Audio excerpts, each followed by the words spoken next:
O que você acredita que sejam assim aqueles primeiros passos para essa pessoa que está buscando entrar no ramo?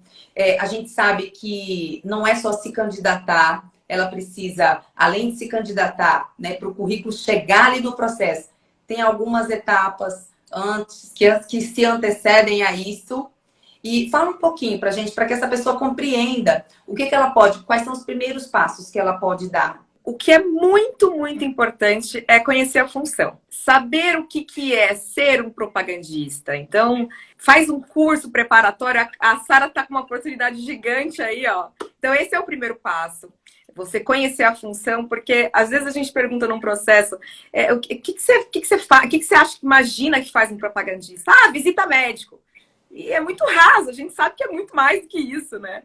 Então, assim, conheça a função, né, na essência, assim, as principais características da função. Outra coisa que é muito importante é você conhecer a empresa que você vai participar. Eu estava até falando esses dias com uma amiga, né? Às vezes a pessoa vai, eu vou usar uma roupa X. Não, mas você sabe como que é o dress code daquela empresa, né? Tem empresa que não gosta de esmalte vermelho. Tenta entender até para que gere um magnetismo. O Dailton falou muito disso nessa semana. O magnetismo da entrevista, ele também é importante. Então, as atenções, elas precisam estar voltadas para você e não para um brincão ou para alguma coisa que está chamando muita atenção. Né? Então, assim, acho que de ponto inicial é assim. É como você vai chegar para esse processo de dress code, de postura, de conhecimento da função, de conhecimento da empresa. Então, passo 1 é esse. O que você vai comunicar, qual é a primeira Exato. impressão que o gestor vai ter naquele momento que você... Porque é a primeira impressão. É a primeira impressão. Então, você chegou, te olhei. Já tem ali 10% de você falando comigo. Sem a favor ou contra. Exato. A favor ou contra. Exatamente. Exatamente.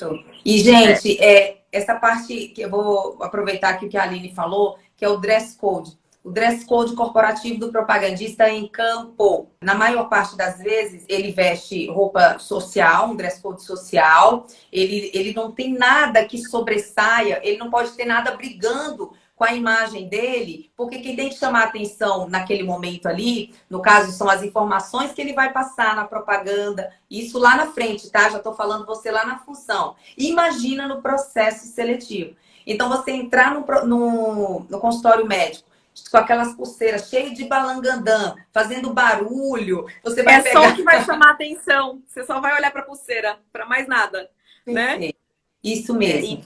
E você tem que pensar que você é um produto que você vai vender este produto nesse processo. Um ponto que eu falo muito, Sarinha, é você saber falar de você. Né? Quando a gente fala de ser o protagonista, envolve também você e seu storytelling, né? O quanto você vai conseguir passar a imagem e de uma carreira que você traçou até aquele momento.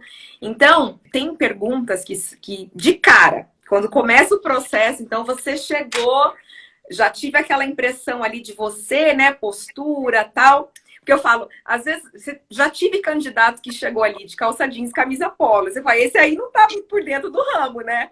Poxa, o cara nem pesquisou sobre isso, né? Então, já perde ponto aí no processo. Sim, já perde ponto. Não quer dizer que, por exemplo, aí, às vezes a pessoa fala, mas eu não posso, dependendo das circunstâncias, se acabaram de te ligar e você não teve tempo de fazer um planejamento, eu já vi entrevista onde ligaram 3h30 e a entrevista era às 17h, já. Então, as exceções existem, porque naquele momento não dá, e o recrutador vai considerar. Inclusive, o próprio candidato pode falar, olha, estou assim, porque eu estou de uniforme do trabalho, eu me desloquei, e isso não é uma desculpa, é você só reforçar, ressaltar o fato, 1h30 para deslocamento e comprar uma roupa.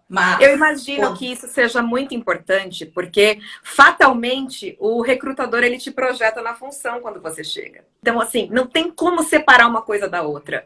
Não. Ele vai te projetar na função, porque ele está ali procurando um candidato para isso. você tem que estar de acordo com o esperado, vai. É óbvio que tem as exceções e nada pode ser engessado. Então, assim, peraí, eu vou me preparar, vou ser outra pessoa no processo, né? Você tem que pegar essas dicas e trazer a sua essência para, né, e fazer com que seja você, sempre seja você, mas com essas dicas que podem ajudar. A gente costuma fazer o processo primeiro conhecendo a pessoa. Então a gente sempre pergunta: Maria, me fala um pouco sobre você, sua vida pessoal, o que você gosta de fazer nas horas vagas. Então aí você vai falar de você pessoa. E aí a segunda parte é você entrar na trajetória profissional do candidato. Então, Para tudo, ó, para tudo.